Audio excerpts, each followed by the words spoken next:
Supreme court का एक फैसला आया और उस फैसले के अकॉर्डिंग इस देश के मुख्य चुनाव आयुक्त की नियुक्ति जिस पैनल को करनी है उसमें प्रधानमंत्री, नेता प्रतिपक्ष और चीफ जस्टिस ऑफ इंडिया को रहना था।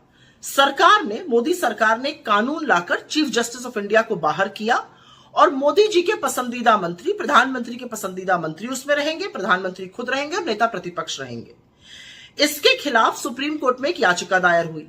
सुप्रीम कोर्ट उस याचिका पर 19 तारीख को सुनवाई करने वाला था, लेकिन आनन फानन में सरकार ने समिति की बैठक बुलाई इस फैसले को करने के लिए।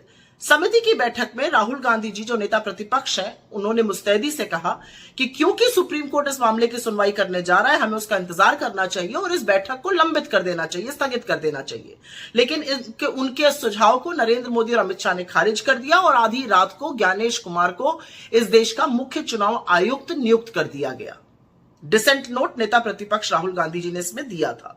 सब जानते हैं ज्ञानेश कुमार जी अमित शाह जी के बड़े पसंदीदा नौकरशाह रहे हैं। सवाल एक है, असल में सवाल दो हैं, और सवाल यह है कि ऐसी क्या जल्दी थी? अगर सुप्रीम कोर्ट इस मामले को सुन रहा था तो उसकी सुनवाई हो जाने देते, फिर नियुक्ति करते। ऐसी क्या दिक्कत थी चीफ जस्टिस ऑफ इंडिया के रहते हुए कि उनको निकालकर मंत्री को एक डाला गया, जिससे कि फैसला 2:1 रहे, जो सरकार चाहेगी उसी की नियुक्ति होगी। और तीसरी सबसे बड़ी बात यह है कि chief justice of India CBI director की नियुक्ति वाले पैनल में रहेगा, लेकिन चीफ इलेक्शन कमीशन या इलेक्शन कमीशन के पैनल में नहीं रहेगा।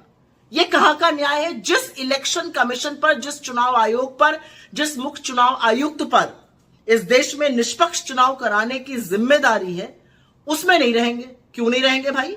इससे क्या आपको कुछ अटपटा सा, अजीब सा नहीं लगता है? मुझे तो लगता है।